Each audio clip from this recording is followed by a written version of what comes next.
Now the beauty of any type of steamed fish, sort of Asian style, is that you don't really have to do much to the fish itself. It's already been scaled and gutted, so it's just straight on the plate. I'm going to make some nice sort of fragrant herbs to go inside and over the top, and then a quick sauce to finish it off at the end. Starting with a bit of lemongrass.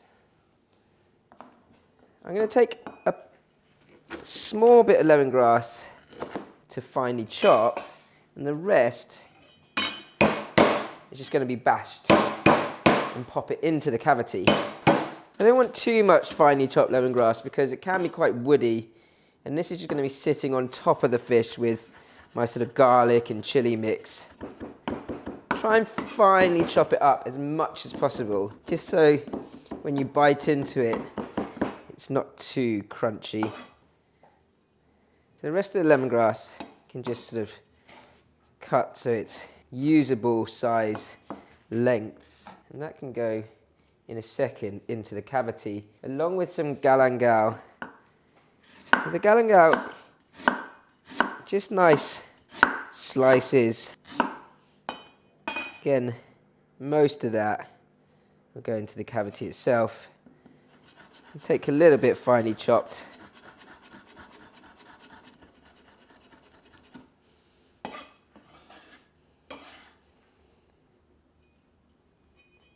Some garlic.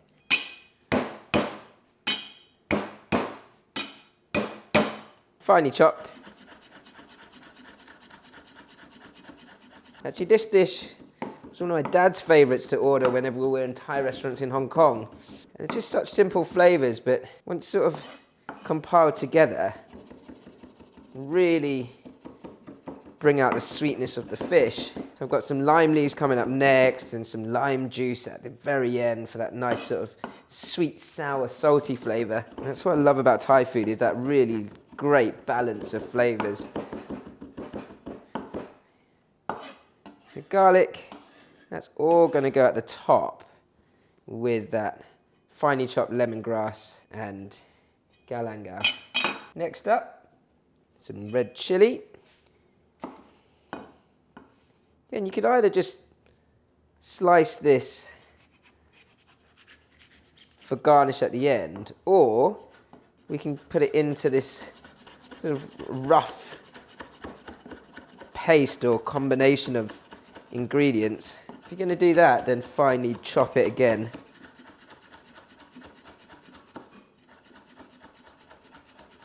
It's really bright and colourful, and that just sits into the same mix. Lastly, some lime leaves, kaffir lime leaves. Now we get them frozen here. You can get them dry as well, but there's no flavour in the dried ones, so we get them frozen, just thaw them out as fresh. Because I'm going to use these in this same sort of topping of the fish, I'm just going to take the stalks out, because they can be quite hard. Just roll those up. And I don't mind sort of really fine matchsticks of lime leaf. Straight into the same mix.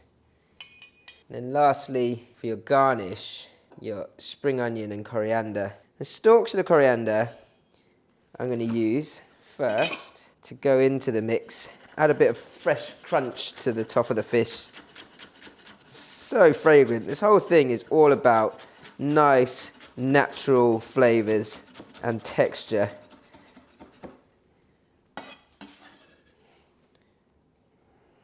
Spring onion. With my spring onion, I want to get nice lengths out of this because I'm going to sear this at the very end, and I want it to be plentiful. I've got quite a big fish here, so I want plenty of spring onion to be able to cover the whole fish just at the end. So I've got most of this ready now. I'm just going to give this garlic, chili, galangal, lemongrass, lime leaf, coriander mix. A mix. It looks great, all those colours. Your galangal slices and lemongrass can go into the cavity. And then the rest just goes liberally over the top.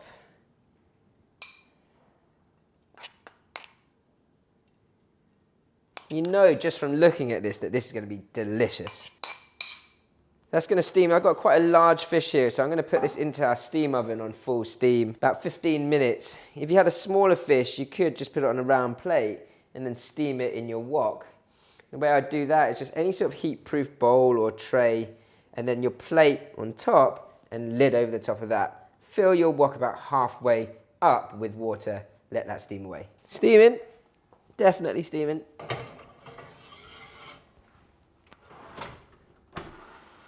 Full steam, about 15 minutes. I'm going to make up a quick sauce or dressing. You need a good amount of lime juice for this. And the reason why we put the sauce on at the end is because then you get that real sourness, the tartness of the lime. It doesn't sort of cook through too much. I don't mind using the same bowl either because it's all the same ingredients. Then we've got some fish sauce, some light soy, both for saltiness. Of course, it's going to be just salty and sour right now, so we need some sugar. Brown sugar works, or palm sugar too. Really let that dissolve into the sauce. And then the last thing we're going to add to this is a bit of sesame oil. That sugar is nicely dissolved now. So the last bit, just a bit of sesame oil. And I'll pour this over the fish once I've seared the spring onion and coriander on top at the end. So the 15 minutes is up.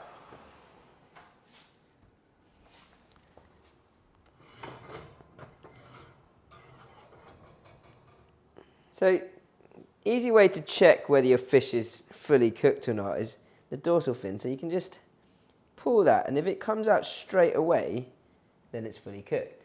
Last thing you want to do is take a whole load of this coriander and spring onion. The coriander, I just kind of tear it over the top, and then spring onion, you can see it's curled up nicely in that cold water. Really generous over the top of that again. I'm going to sear this in a second with some really hot oil. The oil, you need enough to sear and just let that spring onion wilt. And I want this to be smoking hot before I pour it over the fish. So you want to make sure it's smoking hot for at least 10 seconds, but I am sort of stirring it around gently, just so it doesn't set on fire. Carefully over the top of the fish. Great sound. And then the last thing you do is you then pour the sauce right over the spring onion.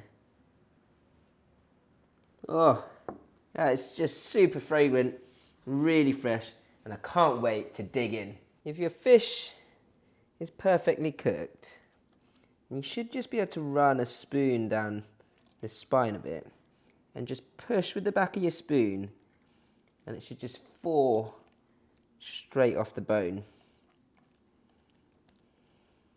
I'm going to taste this, a good bit of that sauce, some of that herb and chili.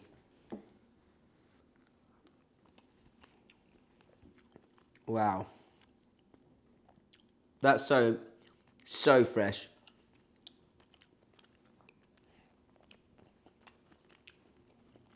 The lime just really cuts through the sort of natural sweetness of the fish. Oh, absolutely love it.